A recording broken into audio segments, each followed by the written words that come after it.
আসসালামু আলাইকুম। দুপুর ২টার শীর্ষ সংবাদে স্বাগত জানাচ্ছি আমি শাহনাজ পারভীন। শেখ হাসিনার সহযোগীরা বিশৃঙ্খলা সৃষ্টিতে বিপুল অর্থ ব্যয় করছে, ডক্টর ইউনূস। খুলনার রেজওয়ানের মেডিকেলে পড়ার দায়িত্ব নিলেন তারেক রহমান। বাংলাদেশ ব্যাংকের সব কর্মকর্তার লকার ফ্রিজ করতে দুদকের চিঠি। পালিয়ে যাওয়ার সাবেক ৪ এমপি মন্ত্রীর দেখা মিলল লন্ডনে। ক্ষমতায় গেলে বিএনপি বিনামূল্যে সবার জন্য স্বাস্থ্যসেবা নিশ্চিত করবে, খন্দকার মোশাররফ। বিচারকদের সম্পদের হিসাব দিতে হবে ওয়েবসাইটে। পাসপোর্ট ইস্যুতে বাধা যাচ্ছে পুলিশ ভেরিফিকেশন। ভোটার হালনাগাদ মিলেছে ১০ লাখের বেশি মৃত ভোটারের তথ্য। দেশে অবৈধ ৩৪,০০০ বিদেশির মধ্যে ২৭,০০০ই ভারতের। আওয়ামী লীগের প্রচারপত্র বিতরণ, শেখ রিবিতে ডেপুটি রেজিস্ট্রারের বাসা থেকে কর্মকর্তা আটক। অগ্রণী ব্যাংকের টাকা আত্মসাতের ঘটনায় দীপঙ্কর ঘোষের বিরুদ্ধে দুদকে মামলা। ঢাকার কলাবাগান থেকে সাবেক সংসদ সদস্য আব্দুল আজিজ গ্রেফতার। সামরিক বিমানে ভারতীয় অভিবাসীদের ফেরত পাঠাচ্ছে যুক্তরাষ্ট্র। শুনছিলেন শিরোনাম, এবার বিস্তারিত। অন্তর্বর্তী সরকারের প্রধান উপদেষ্টা অধ্যাপক মোহাম্মদ ইউনূস বলেছেন, ক্ষমতাচ্যুত স্বৈরশাসক শেখ হাসিনার সহযোগীরা বিশৃঙ্খলা সৃষ্টির জন্য বিপুল পরিমাণ অর্থ ব্যয় করছে এবং অপপ্রচার চালাচ্ছে। তিনি বলেন, আমাদের সর্বদা সতর্ক থাকতে হবে, সবাইকে এই অপপ্রচারের বিরুদ্ধে লড়াই করতে হবে। প্রধান উপদেষ্টা নিরাপত্তা বাহিনীর প্রধানদের আইনশৃঙ্খলা পরিস্থিতি বিঘ্নিত করার যে কোনো অপচেষ্টার বিরুদ্ধে সর্বদা সতর্ক থাকার নির্দেশ দেন। সোমবার রাষ্ট্রীয় অতিথি ভবন যমুনায় নিরাপত্তা বাহিনীর শীর্ষ কর্মকর্তাদের সঙ্গে এক উচ্চ পর্যায়ের বৈঠকে তিনি এ নির্দেশ দেন।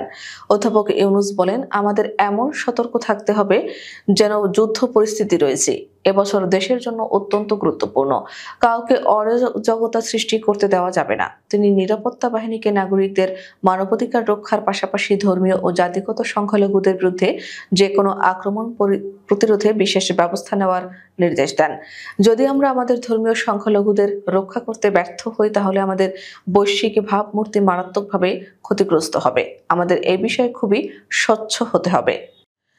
খুলনার কয়রা উপজেলার সাতহালিয়া গ্রামের মেধাবী ছাত্র ২০২৪-২৫ শিক্ষাবর্ষে গোপালগঞ্জ মেডিকেল কলেজে চান্সপ্রাপ্ত রেজওয়ান আহমেদের ভর্তি কার্যক্রম ও বইপত্র কেনার জন্য শিক্ষাবৃত্তি দিয়েছেন বিএনপির ভারপ্রাপ্ত চেয়ারম্যান তারেক রহমান।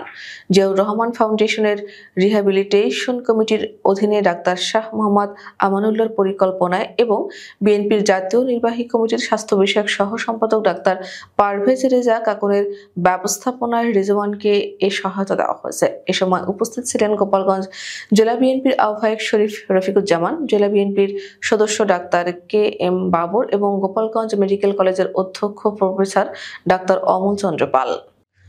বাংলাদেশ ব্যাংকের নিরাপত্তা ভল্টে রাখা সব কর্মকর্তার সেফ ডিপোজিটের সাময়িক সময়ের জন্য ফ্রিজে করার জন্য প্রয়োজনীয় ব্যবস্থা নিতে গভর্নরকে চিঠি দিয়েছে দুর্নীতি দমন কমিশন, যাতে কোনো কর্মকর্তা রক্ষিত মালামাল লকার খুলে নিতে না পারেন।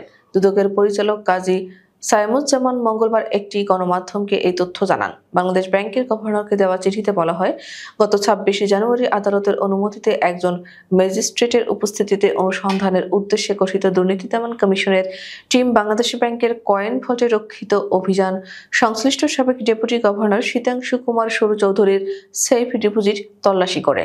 তল্লাশিকারী রেজিস্টার পরীক্ষা করে দেখা যায়, সেখানে বাংলাদেশ ব্যাংকের অন্য কিছু কর্মকর্তাও সিলগালা করে সেফ ডিপোজিট রেখেছেন। এসব সিলগালা কৌটোতেও অপ্রদর্শিত সম্পদ থাকার অবকাশ রয়েছে। বাংলাদেশ ব্যাংকের বিভিন্ন পর্যায়ের কর্মকর্তাদের বিরুদ্ধে অর্থ পাচার সহ বিভিন্ন অভিযোগে দুদকের অনুসন্ধান চলমান রয়েছে বলে মনে করছে দুদক। ছাত্র জনতার তুমুল আন্দোলনে ২০২৪ সালের ৫ আগস্ট আওয়ামী লীগ সরকারের পতন হয়। সেদিনই দেশ ছেড়ে ভারতে পালিয়ে যান সাবেক প্রধানমন্ত্রী শেখ হাসিনা। ৫ আগস্টের আগেও পরে আওয়ামী লীগের অসংখ্য নেতাকর্মী এবং এমপি মন্ত্রীরাও পালিয়ে যান, তবে সবার তথ্য পাওয়া যাচ্ছিল না। এবার প্রকাশ্যে দেখা গেছে ক্ষমতাচ্যুত ফ্যাসিস্ট আওয়ামী লীগ সরকারের সাবেক ৪ এমপি মন্ত্রীকে। তারা হলেন সাবেক প্রতিমন্ত্রী খালিদ মাহমুদ চৌধুরী, সাবেক মন্ত্রী ও আওয়ামী লীগের প্রেসিডিয়াম সদস্য আব্দুর রহমান, সাবেক প্রতিমন্ত্রী শফিকুর রহমান চৌধুরী ও সাবেক সংসদ সদস্য হাবিবুর রহমান। জানা যায়, গত রবিবার সন্ধ্যায় পূর্ব লন্ডনের একটি হলে যুক্তরাজ্য আওয়ামী লীগের সাধারণ সম্পাদক সৈয়দ সাজিদুর রহমান ফারুকের পরিচালনায় অনুষ্ঠিত এক কর্মী সভায় যোগ দেন তারা। লন্ডনের সাবেক 4 এমপি মন্ত্রীর উপস্থিতিতে আওয়ামী লীগের কেন্দ্রীয় কর্মসূচিকে স্বাগত জানিয়ে কর্মী সভা ও লিফলেট বিতরণ করা হয়েছে। অনুষ্ঠানে এই 4 এমপি মন্ত্রী ছাড়াও যুক্তরাজ্য আওয়ামী লীগ ও অঙ্গ সংগঠনের নেতারা বক্তব্য দেন। প্রত্যেক সংস্কারের বিষয়ে সরকারকে রাজনৈতিক দলের সাথে আলোচনা করে জনবান্ধব প্রস্তাব গ্রহণ করার আহ্বান জানিয়েছেন বিএনপির স্থায়ী কমিটির সদস্য খন্দকার মোশাররফ হোসেন। জানান, বিএনপি ক্ষমতায় এলে যুক্তরাজ্যের আলোকে বিনামূল্যে সবার জন্য স্বাস্থ্যসেবা নিশ্চিত করা হবে। মঙ্গলবার সকালে চেয়ারপারসনের গুলশান কার্যালয়ে বিএনপি গঠিত স্বাস্থ্য সংস্কার কমিটি তাদের সুপারিশ তুলে ধরেন। এ সময় তিনি এসব কথা বলেন।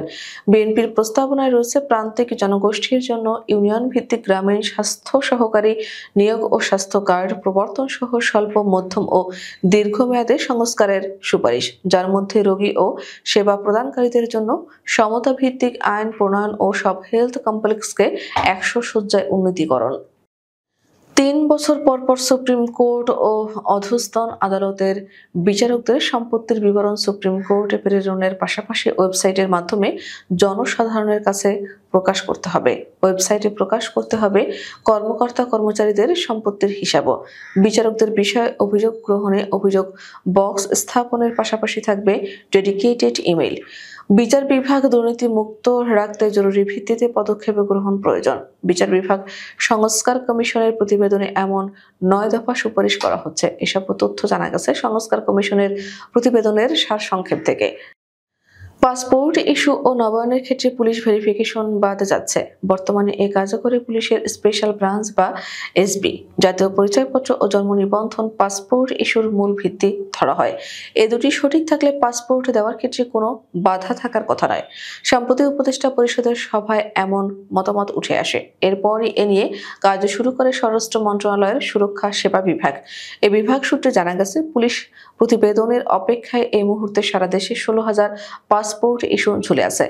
প্রতিবেদন পেতে অনেক ক্ষেত্রে দীর্ঘ সময় লেগে যায়, অথচ অনেকের অসুস্থতাজনিত চিকিৎসা ও অন্যান্য কারণে দ্রুত দেশের বাইরে যেতে জরুরি পাসপোর্ট করার প্রয়োজন হয়ে পড়ে। জনপ্রশাসন সংস্কার কমিশনের প্রধান ও সাবেক সচিব আব্দুল মঈদ চৌধুরী বলেন, পাসপোর্ট পাওয়া নাগরিকের অধিকার। এর জন্য পুলিশ ভেরিফিকেশন কেন করতে হবে? ইংল্যান্ডে পাসপোর্টের আবেদন করলে পোস্ট অফিসে পাসপোর্ট চলে আসে। প্রত্যেক নাগরিকের পাসপোর্ট পাওয়ার অধিকার আছে। নির্বাচন কমিশনের বাড়ি বাড়ি গিয়ে ভোটার তালিকা হালনাগাদ কার্যক্রমে মোট 47 লাখের বেশি নাগরিকের তথ্য সংগ্রহ করা হয়েছে। এর মধ্যে নতুন করে ভোটার হবে এমন 37,45,784 জন, আর বাদ যাচ্ছে 10,39,220 জন মৃত ভোটারের নাম। সোমবার তথ্য সংগ্রহের শেষ দিনে গণমাধ্যমকে এমন তথ্য জানিয়েছেন জাতীয় পরিচয় নিবন্ধন অনুবিভাগের মহাপরিচালক এএসএম হুমায়ুন কবির। তিনি বলেন, রোববার 2 ফেব্রুয়ারি পর্যন্ত আমরা 10,39,220 জন মৃত ভোটারের তথ্য সংগ্রহ করেছে। আর নতুন করে ভোটার হবে এমন 37,45,784 জন নাগরিকের তথ্য সংগ্রহ করেছে। সোমবারের তথ্য এখনো যোগ হয়নি, তাই এই সংখ্যা বাড়তে বা কমতে পারে বলেও জানান তিনি। দেশে অবৈধ 50,000 বিদেশি নাগরিক বসবাস করছিল। বিদেশি এ নাগরিকদের গত ডিসেম্বর মাসে আবেদন করে দেশ ছাড়ার নির্দেশ দেয় স্বরাষ্ট্র মন্ত্রণালয়। সেই নির্দেশনা অনুযায়ী জানুয়ারি মাস পর্যন্ত 15,618 জন নাগরিক বাংলাদেশ ছেড়ে যান। এখনো 33,648 জন বিদেশি নাগরিক অবৈধভাবে এদেশে অবস্থান করছে। এর মধ্যে ভারতে রয়েছে 27,000। ভিসা ছাড়া বাংলাদেশে বসবাসকারী বিদেশি নাগরিকদের বিদ্যমান নিয়ম অনুযায়ী প্রয়োজনীয় ব্যবস্থা গ্রহণের পরামর্শ দেয় স্বরাষ্ট্র মন্ত্রণালয়। 31 ডিসেম্বর পর্যন্ত পাসপোর্ট অধিদপ্তরে ভিসার মেয়াদ বাড়াতে বা নবায়ন করতে 15,000 আবেদন জমা পড়ে। এর মধ্যে বেশিরভাগই ভারতীয়। পুলিশের বিশেষ শাখা সূত্র জানায়, বাংলাদেশে অবস্থানরত ভারতীয়দের মধ্যে 27,000 নাগরিকের ভিসার মেয়াদ শেষ হয়ে গেছে। রাজধানীতে আওয়ামী লীগের প্রচারপত্র বিতরণের অভিযোগে শিক্ষা ক্যাডারের কর্মকর্তা মুকিব মিয়াকে আটক করেছে ডিবি পুলিশ। সোমবার সন্ধ্যায় শেরেবাংলা কৃষি বিশ্ববিদ্যালয়ের ডেপুটি রেজিস্ট্রার ইলিয়াসুর রহমানের বাসা থেকে তাকে আটক করা হয়। এ ঘটনায় ডেপুটি রেজিস্ট্রার ইলিয়াসুর রহমান সহ আওয়ামী লীগপন্থী শিক্ষক কর্মকর্তাদের প্রত্যাহারের দাবিতে ক্যাম্পাসে পৃথক মিছিল করেছে শাখা ছাত্রদল ও বৈষম্য বিরোধী ছাত্র আন্দোলন। মিছিল শেষে শেরেবাংলা কৃষি বিশ্ববিদ্যালয়ের ছাত্রদল সভাপতি তাপস কবির বলেন, ক্যাম্পাসে অবস্থান করা আওয়ামী লীগপন্থী শিক্ষক কর্মকর্তারা এখনো বুক ফুলিয়ে তাদের কর্মসূচি বাস্তবায়ন করছেন। শুধু তাই নয়, বাইরে থেকে আসা অন্য আওয়ামী সন্ত্রাসীদের নিরাপদ আশ্রয়স্থল হয়ে উঠেছে বীর শিক্ষক কর্মকর্তাদের বাসা। আমরা দ্রুত এসব শিক্ষক কর্মকর্তার বিচার ও প্রত্যাহার চাই। চাঁদপুরের মতলব উত্তর উপজেলায় অগ্রণী ব্যাংক পিএলসি গেঙ্গারচর বাজার শাখার ৭৫,২০,০০০ টাকা আত্মসাতের ঘটনা প্রমাণিত হওয়ায় দুর্নীতি দমন কমিশন চাঁদপুর জেলা কার্যালয়ে মামলা হয়েছে। সোমবার দুদক চাঁদপুর জেলা কার্যালয়ের সহকারী পরিচালক মোহাম্মদ আজগর হোসেন বাদী হয়ে ঘটনায় জড়িত ওই ব্যাংকে অফিসার দীপঙ্কর ঘোষকে আসামি করে মামলাটি করেন। মামলার বিবরণে বাদী উল্লেখ করেন, অগ্রণী ব্যাংক পিএলসি গেঙ্গারচর বাজার শাখার ব্যবস্থাপক মোহাম্মদ ইউসুফ মিয়া টাকা আত্মসাতের ঘটনায় মতলব উত্তর থানায় অভিযোগ করেন। ওই অভিযোগের রেকর্ডপত্র থানা থেকে পাঠানো হয় দুদক কার্যালয়ে। অভিযোগের প্রেরিত রেকর্ডপত্র তথ্যাদির আলোকে দুদক প্রধান কার্যালয় থেকে মামলার অনুমোদন প্রাপ্ত হয়। সিরাজগঞ্জ ৩ আসনের সাবেক সংসদ সদস্য আব্দুল আজিজকে গ্রেফতার করেছে র্যাব। গতকাল সোমবার রাতে রাজধানীর কলাবাগান এলাকা থেকে তাকে গ্রেফতার করা হয়েছে। র্যাব ২ এর মিডিয়া অফিসার সহকারী পুলিশ সুপার খান আসিফ গণমাধ্যমকে আব্দুল আজিজের গ্রেফতারের বিষয়টি নিশ্চিত করেছেন। খান আসিফ বলেন, তার বিরুদ্ধে সিরাজগঞ্জের তারাস থানায় একটি হত্যা চেষ্টা মামলা রয়েছে। গ্রেফতারের পর আব্দুল আজিজকে সিরাজগঞ্জের তারাস থানায় পাঠিয়ে দেওয়া হয়েছে। দ্বিতীয়বারের জন্য মার্কিন প্রেসিডেন্ট পদে ফেরার পর থেকে অবৈধ অভিবাসন এবং অনুপ্রবেশের মতো ইস্যুতে জিরো টলারেন্সের নীতিতে চলছেন ডোনাল্ড ট্রাম্প। এই আবহে কয়েকদিন আগেই কলম্বিয়া সহ বেশ কিছু দেশে অবৈধ অভিবাসীদের ফিরিয়ে দিয়েছিল ট্রাম্প প্রশাসন। এবার সামরিক বাহিনীর বিমানে করে ভারতীয় অভিবাসীদেরকে যুক্তরাষ্ট্র থেকে ফেরত দেশে পাঠাচ্ছেন ট্রাম্প। মঙ্গলবার ব্রিটিশ বার্তা সংস্থা রয়টার্স এ খবর জানিয়েছে। খবরে বলা হয়, একজন মার্কিন কর্মকর্তা জানিয়েছেন, সামরিক পরিবহনে করে ট্রাম্প প্রশাসনের অভিবাসী ফেরত পাঠানোর মধ্যে সবচেয়ে দূরত্ব গন্তব্য হলো ভারত। যুক্তরাষ্ট্র থেকে অবৈধ অভিবাসীদের ফেরত পাঠানোর ক্ষেত্রে যুক্তরাষ্ট্র যে পদক্ষেপ নিয়েছে, সেক্ষেত্রে প্রেসিডেন্ট ডোনাল্ড ট্রাম্প সামরিক বাহিনীর সহযোগিতা নিচ্ছেন। আমাদের পরবর্তী রাত 10টার শীর্ষ সংবাদ দেখার আমন্ত্রণ জানিয়ে এখনকার মতো বিদায় নিচ্ছি। দর্শক, ভিডিওটি শেষ পর্যন্ত দেখার জন্য আপনাকে অসংখ্য ধন্যবাদ। নিত্য নতুন সংবাদ পেতে আমাদের ইউটিউব চ্যানেলটি সাবস্ক্রাইব করুন ও নিয়মিত নোটিফিকেশন পেতে বেল বাটনটি ক্লিক করুন এবং আমাদের ফেসবুক পেজটিতে লাইক করুন। এছাড়াও আমাদের ভিডিওতে লাইক দিয়ে শেয়ার করুন। আল্লাহ হাফেজ।